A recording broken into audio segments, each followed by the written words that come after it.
I found this question also very interesting, and I think it would have been difficult to answer. The cooperative program is less relevant to younger pastors. Right. And I don't know if it actually is less relevant, or if it's just not connecting, which is different than relevancy, or if it's perceived that it's not quite as relevant. That could have been answered a lot of different ways. And it was kind of split with a big unsure. Sure. Well, under the threats, one of the things that was talked about was that there's a lack of understanding among many of the younger pastors of how the cooperative program is used.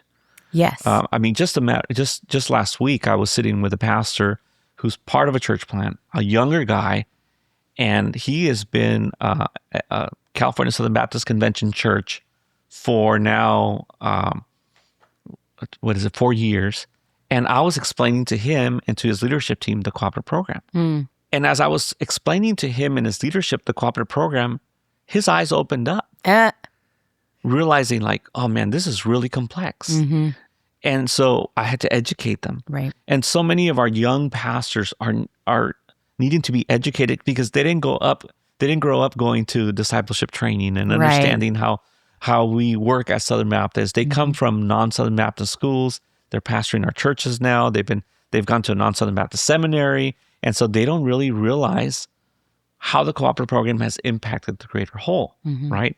I think the other thing that they talked about was there's a lack of education and the lack of understanding that we're in a partnership.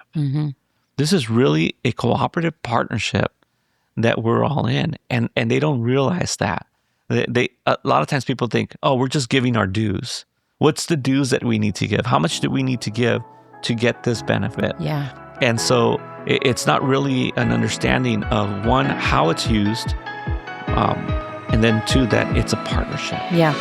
Welcome to the GC Collective podcast, brought to you by the California Southern Baptist Convention. From local missions to global impact, we explore the vision, passion, and heart behind our collective movement in California and around the world. Where better together isn't just a motto, it's how we maximize our impact in fulfilling the Great Commission. Hello, California Southern Baptist family. Welcome back to the GC Collective podcast. I'm here with our executive director, Pete Ramirez. You've been traveling. Welcome back. I have. I just came back from Dallas. I was at the Cooperative Program Summit, where we had some executive directors, some communication folks, some associate execs, and some of our leaders from our different agencies. Yeah. And so it was a good time. Yeah. And now you're all excited about CP. You sound like someone who loves the cooperative program. That's right. I fall in love with it every time, more and more, when I hear what God does through it. Right? Yeah, right. So it's really So good. we decided to come down into the studio and kind of get people caught up on what's happening here, what's happening in the nation, what people are saying. Right. Yeah. And I, of course, we have to talk about all the awards that were won by not only CSBC, but also CBU. Correct. And so there's this Baptist Communicators. Yes. They meet every year, Sarah. And this year, how many awards were brought home to CSBC by your team? Yeah, we brought back 8 awards. Yeah. 4 of them were first place. Right. And how many were the podcast? Several. I actually didn't count. I can't remember exactly. I would have to take some time, but we did get first place for the podcast. Right. And then several of our individual episodes also placed as well. Did you get one for best hair for executive director on podcast? I think that was assumed. Okay. I do have really great hair. I said executive director, oh, Sarah. Sorry. Know your place. But I'm just really grateful for not just the work that you do here, but all the different state conventions and universities and everybody else that's a part of this greater family that's promoting the work that we do as Baptists, and it's just really neat. I mean, I get all the newspapers like you do, and I get to thumb through them and the emails and the newsletters and stuff like that, and just so much good stuff is happening and so much good communication, and I'm just really thankful for all of those. But you guys have done an amazing job here at the state convention with your team. CBU, of course, we know they just always big winners. Incredible the work that they do there. Yeah. But there's somebody I want to recognize today, and he's the kind of guy that's been behind the scene. He worked with us for 4 years on staff, and just currently he decided that it was time for him to go launch himself and be full on his own and go make millions of dollars. And many of you probably don't even know him because he's always behind the scene. Right. And that's Michael Solorio. Michael, Yay. come on to the camera. After all this time, we finally get him on this side of the camera. That's right. I can't believe this is happening. But notice, he doesn't have a microphone. Okay? No microphone. Because he doesn't want to say anything. But on the camera, I just want to say thank you, brother. Yeah. You're a man of integrity. You've done excellent work. It's been recognized not just by us, but by the nation. Yep. Of Southern Baptists only, because that's the only place among the Baptists, you know. like Dr. Ord said. But just thank you. Thank you for your servant heart. You did all the work always with a smile, and your fingerprints are everywhere. In everything that we've done in the last 4 years. And I know that in the future, we will continue to reach out to you. And I just pray that God blesses you and your family as you've taken this step of faith, and that churches that are out there may reach out to you and use you, because you do have amazing gifts and talents, and you use them to honor the Lord. Yeah. Is there anything you want to say to him? Yeah, I just want to say, and I've told him tons of times, but it really has been the thrill of my time here to watch you grow and develop in your skills. You know, you came in talented but green, and now you're so seasoned and so experienced, and so even to watch what's going to happen in the next years is going to be very exciting for me from afar, sadly. So thank you. Thank you, Michael. Yeah, man. God bless you, man. Love you, bud. Okay. We got to get him back behind so that this thing sounds good. All right. All right. We're going to give a little bit of an update on cooperative program in the state. But before we get to that, you were at this big meeting, and they kind of had it looks like they did a SWOT analysis amongst several churches. Correct. Give us kind of the backstory of this report that we're looking at. Sure. So again, at this meeting there in Dallas, we heard from Brandon Porter and from Dr. Orge about the survey that was done. It was sent out to over 45,000 people from our churches, mostly pastors or church emails. And they received back just over 5,100 responses, which according to Lifeway, that's a good response back. Yeah, they say 11%? They received back 11%. They said if you receive 5%, that's good. Right. So the fact that we had 11% response, that's a good number. It's a good number to be able to pull from. Right. And yes, they did the SWOT analysis to see where we're at as a convention when it comes to the cooperative program. And they did look at churches from across the nation. They did look at churches that were of different ages on there. One of the things that they looked at was how many churches are, where are you? Are you less than 5 years? Are you? Yeah. A lot of the churches were over 100 years. And the majority. That just speaks to who our convention is, right? Yes. Questions were asked like, how aware are your church members of how the cooperative program is used? Is there a desire for maybe as if you're a young pastor, is there a desire for you to continue to work through the cooperative program as you do missions? There was at least like 40 different questions on there. Of the 5,000 plus that responded, they actually filled out most of these at like 99%. They filled out the questions. There were some trends that I noticed on there. For example, some of the trends were, there was a constant like 9% that would either disagree or strongly disagree on most questions. Okay. And that just speaks to, okay, everyone that responded to this survey not necessarily was in agreement with or positive towards the cooperative program. And you can take that number and you can scale it. We got 11%, but if you were to take that all the way and assume a higher number, you can probably assume that 9% regardless is going to kind of represent that thought. Right, pretty much. And within the survey, I mean, it was helpful. And the ones that did the survey and have been working with the survey have been, of course, Dr. Orge at the executive committee.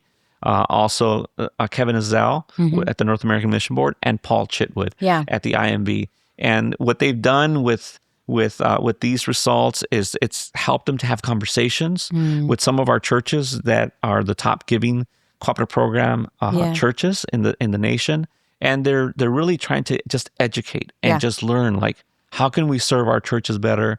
Where can we do a better job at making sure that we're educating? And it just was great to hear from Dr. Orge, and we had already heard as state execs in February from Dr. Chitwood and from Ezell about the survey and about these meetings. And I love it because they're just not being comfortable where they're at. They're really working all together to find out how this cooperative program that is really a gift that Southern Baptists have for 100 years, 101 years now. Yeah, that's right. Used to fund missions. Yeah. And so they're trying to figure out how to continue to be good stewards for the future. Yeah. And before we dive into it, I just want to, I've noticed here when I'm looking at what some of these primer questions, what is your average weekly worship attendance? 75% of the respondents were less than 150. It was 0 to 100. So we're talking about most churches. Right. Real Southern Baptist churches. Yeah. And you add the next level, which was up to 300. That got us basically to 90% of the responses were less than 300 member churches. That's right. So those are our churches. Right. They really didn't just go or just hear from the big churches or the churches that give most to the cooperative program. They looked at real Southern Baptist churches. And so that's why I like the survey. I think there was a lot to be able to glean from it. You always have to understand that people have their own perspectives, and there's always deviances in any survey, right? Yeah. But I think it was just helpful for our leaders to, one, engage, and then two, to try to learn and glean some wisdom from it. Yeah. So one of the other things that I thought was noteworthy, and I just kind of want to say, is one of these primer questions was, how old is your church? And a vast majority were over 100. Now, we don't have very many churches that are over 100 years old, right? We have a few. We have a few in California. They might not have started as Southern Baptists, as maybe some of these also maybe didn't start as Southern Baptists, but they are over 100 years old. Yeah. And so, I mean, a church, we know, to be 100 years old, that means that church has gone through life cycle. And so it might be old in years, but look, it's still very active when it comes to even filling out a survey, right? It's important for them to be connected to who we are as Southern Baptists, and that's who we are. But it does mean that there's a Southern bent to some of these results, potentially. Perhaps, right, potentially, right. Yeah. And I mean, again, this survey was done in a way where they really didn't want to identify any specific one church. They just wanted to get a general consensus. Yeah. And so they made sure that they didn't break it down into regions and states and stuff like that. Yeah. So what was kind of the most impactful statistic that stuck out to you? Sure. I think one of the things that I found that they talked about there was the threats that are perceived by the churches. Yeah. And perhaps they're not just perceived, but they're actually real, right? And one of the things that you hear about at the annual meeting every year is the threats. Right. And the threats of people want to be transparent. You know, we want to know what everybody makes, right? And we want to know what every agency leader makes, and that vote gets taken to the annual meeting every year, and every year it gets turned down, or it gets sent to the trustees of the organization, and that's just the polity of Southern Baptists. And those people that really want to know the numbers, I get it, and those people that understand that giving the numbers is not always healthy, I get that too. Yeah. And so the reality is that out of the 5,000 people that filled out the survey, only 271 used the desire for transparency as something that they wanted, that they see it as a threat to the cooperative program. So that's 8.9%. Again, almost very consistent to most questions that were in the survey where people said we disagree or strongly disagree. So there just seemed to be this consensus of this 9% that was very negative or just maybe not trusting or whatever. That's the other word that was used other than transparency, was also distrust or or lack of trust, that was used 160 times, so a little bit lower number than the word transparency. Yeah. That's interesting because, those are the things we feel like we're hearing often. If you're on social media, if you're on X, we hear it from the microphone. It's like, wow, this is really a big deal. Right. But it makes you wonder when it's 8% of the respondents. The reality, Sarah, is that there's always going to be people that are not happy with something or frustrated or hurt. And those people speak up. Yeah. And a lot of times it's a small percentage. Yeah. It's funny because you know how it is between us. Many times as the communications director, you come to me and say, Pete, did you see this? Yeah. And I'm like, you know what? It's not worth my time. Right. I've got a lot of other things I need to take care of that are more important. And I need to take care of things in California. And you're telling me to think about something that's national. Yeah. And I care about our national family, but my responsibility primarily is here. I think that's what happens with a lot of our pastors. They're just focused on their primary responsibility instead of worrying about everybody else. Yeah. And there's some they want to worry about everybody else and want to tell everybody else how it's supposed to be done. And they're the experts of it. I bet they have a deacon probably in their church that's probably ready to tell them exactly how they're supposed to do their jobs, even though they've never been a pastor. And so we have a lot of that happens in our Southern Baptist life. Yeah. You never really know what it's like to be a leader of an organization until you become a leader of those kind of organizations. And every organization is different. And so, is there going to be mistrust? Absolutely. Right. We're humans. Well, and there's a vast number of people. We're humans. We err. We fail.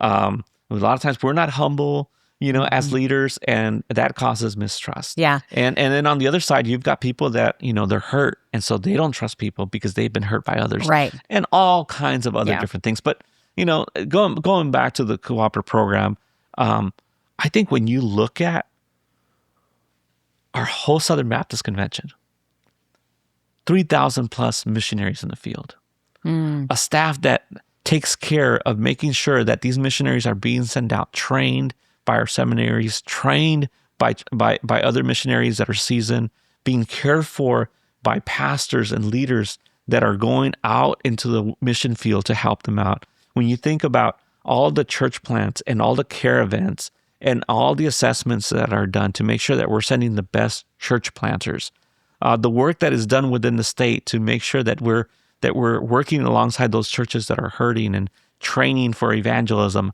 all the stuff that is done, it's been done over 150 years. Yeah, it's really stood the test of time. Right. And nobody else can compare really to what we're doing. And how grateful we should be for the institutions that have been put in place that today are helping us to continue to do the gospel ministry. Well, here's the together. great irony, I think, is the only institution that functions like this is the local church, right, which has stood the test of time. Yeah.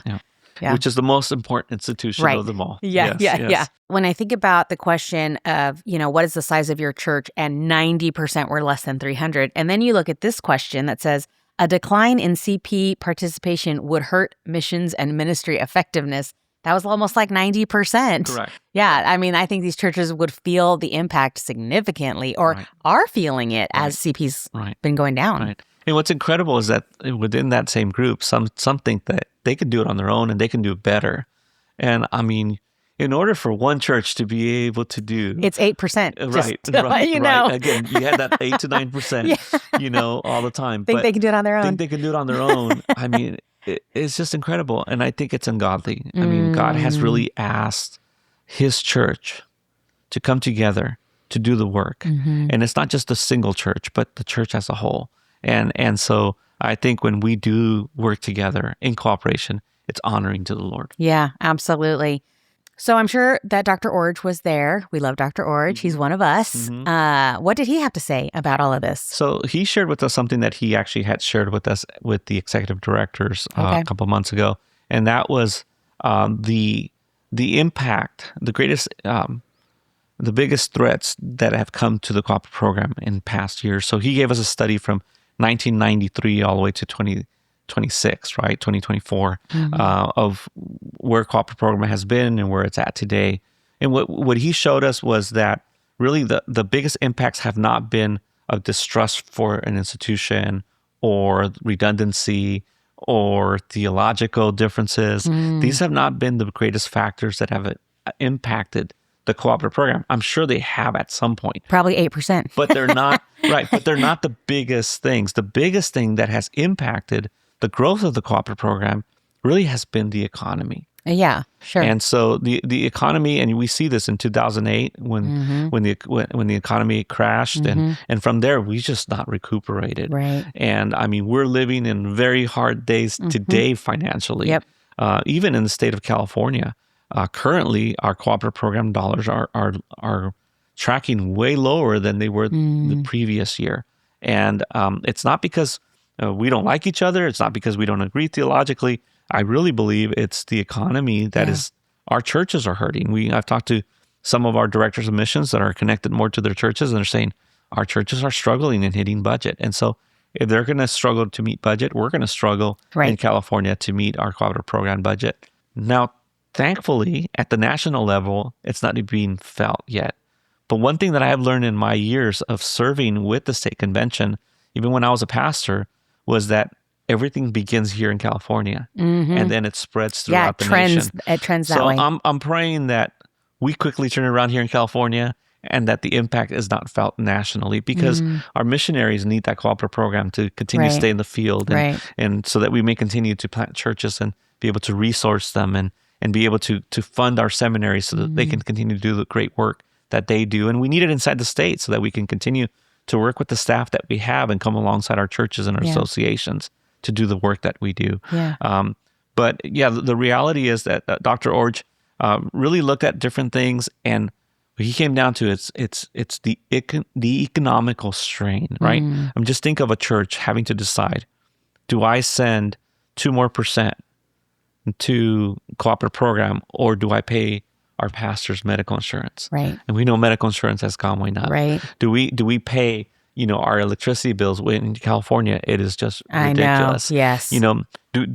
What do we do? What do we do? And the churches are having to make some hard decisions. Yeah. Now, in some places, there are some churches that have a lot, and they use it for themselves. And one of the things that we were reminded of a couple of times while we're in this meeting is the reminder of encouraging churches to continue to be churches that sacrifice, to sacrifice, at home, like we do when we give, right? Our tithe, to sacrifice so that we can give to the mission, right?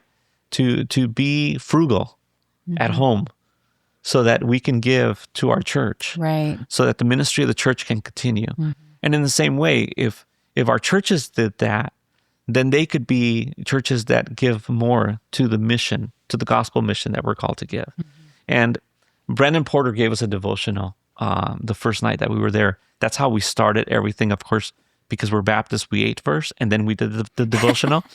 But he read to us out of Philippians chapter 4. And I want to read you this verse that talks about the giving there and how we see cooperative program giving, right?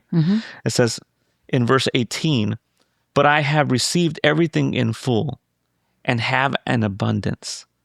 I am amply supplied, having received from Epaphroditus what you have sent, a fragrant aroma, an acceptable sacrifice, well-pleasing to God." And so I love the way that Brandon put it. He says, folks, we've received generous amounts of gifts through the cooperative program and special offerings as Southern Baptists. Our churches give generously. And how wonderful it is to think that their gifts are a pleasant aroma. Yeah. Do we ever think about it that way? Yeah. And so how important it is to think that, look, every cooperative program dollar that's given is a pleasant aroma to the Lord. Yeah. And we should really see our gifts as that. And do we have enough?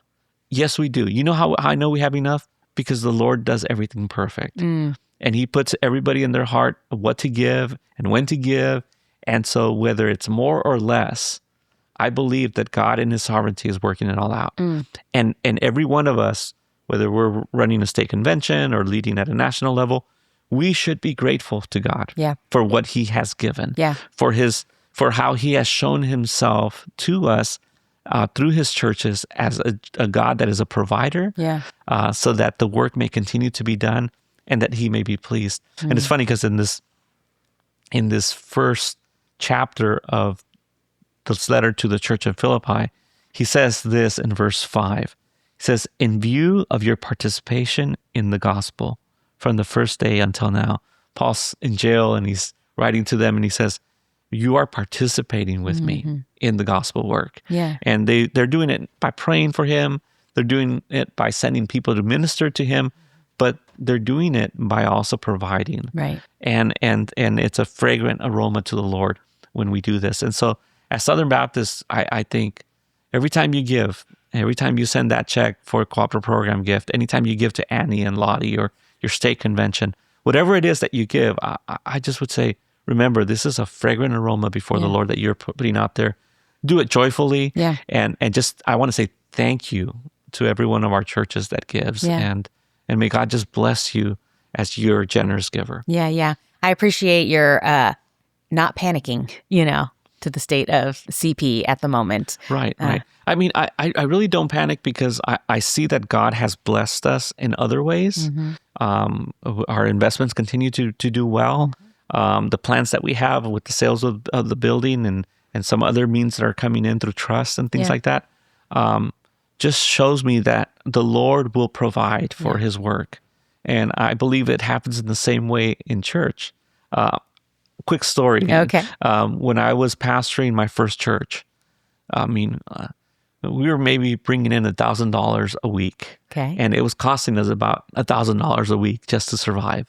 And we were a small congregation, running about 38, 70 at its heyday. And I remember one day, my usher, he was quite light-skinned. And he comes up to me one day, Brother Art, you know who he I is. do, yes. Brother Art comes up to me and he's like, Pastor, he couldn't even speak, right? He's stuttering.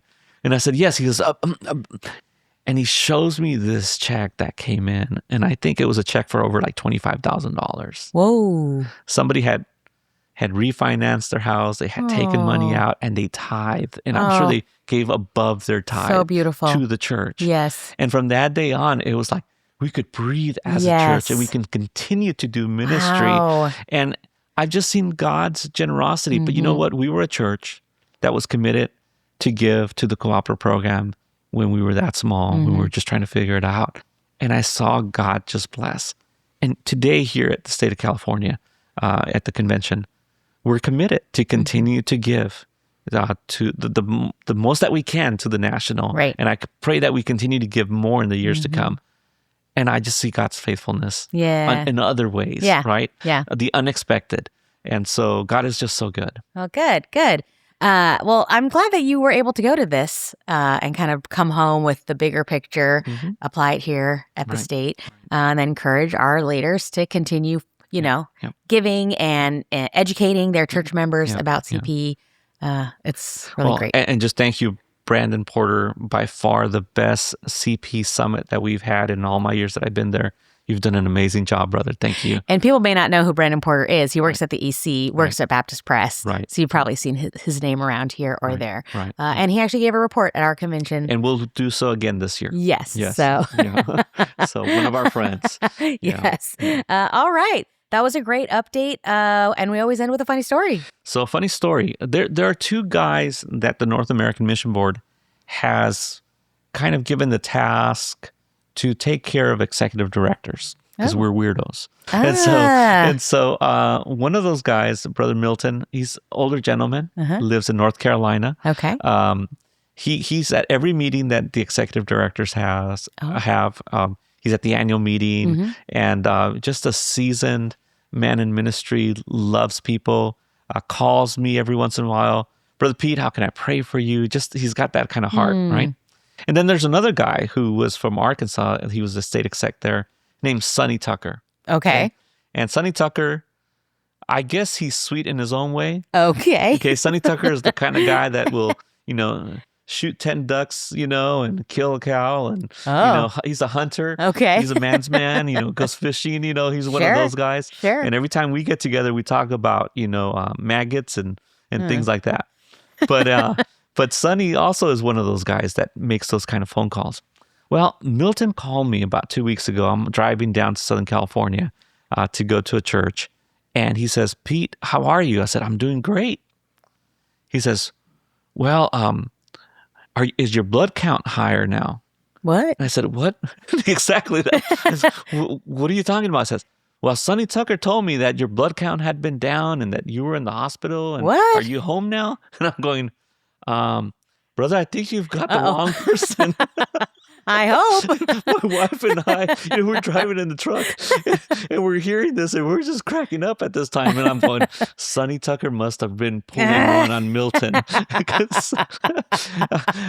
Now, I told him, if you actually find out who's sick, please let me know. Right, yeah. I never heard back from him, so I'm thinking Sonny got him. And so Sonny is that kind of a guy. Fun times. It's just great to have brothers in Christ. Yeah. You can laugh together. You can talk about maggots together.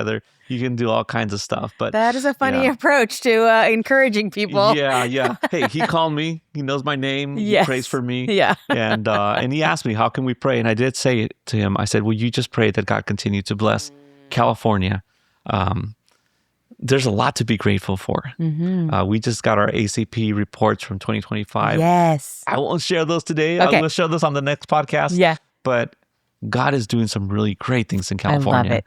Through his churches, through his people. I love it. Well, before we wrap, I do want to take one point of privilege and say we are going to have an event at the National Convention in Orlando. It's a Western States Fellowship. Right. Tell us a little bit about that. So every year, state conventions get together one evening and have pie or whatever, break bread. And a lot of states do that. They come in and come out. And a couple pastors came up to me and said, hey, why don't we do this in California? And it costs a lot of money. But I talked to the state execs in the West, and we're the biggest convention by far. Mm-hmm. And a lot of the other conventions are like maybe 150 churches or even less, some of them. And so my thought was, well, why don't we just have the guys in the West meet together? So Monty in Arizona was able to organize everything, and we were able to get a room. And so, yes, at the annual meeting, there will be a time, if you look in your program, when we will be coming together and just be a place where we can chit chat. Yeah. And it'll be a blessing for all those that come because, we'll get to break some bread. I love it. Yeah. I've been to other states fellowships, late night fellowships, and thought, we should do one of these. Yeah. So we'll make sure to get that information out to everybody. You'll probably find that on This Week at CSBC, now publishing every other week for a time being. Thanks for listening, everybody, and we'll see you at the next podcast. God bless. Bye.